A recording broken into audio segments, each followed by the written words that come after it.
নামাজের চেয়েও, রোজার চেয়েও, দান খয়রাতের চেয়েও একটা বড় ইবাদত আছে। এটা কি আমি কি তোমাদের বলবো না?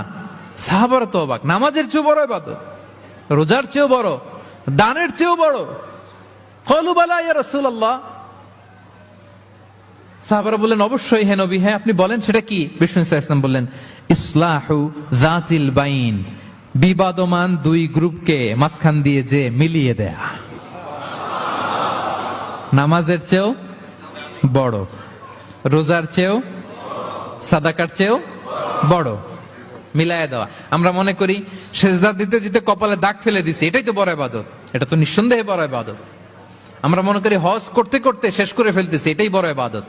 জিকির করতে করতে আমরা দিনরাত এক করে ফেলতেছি, এগুলো তো নিঃসন্দেহে ইবাদত।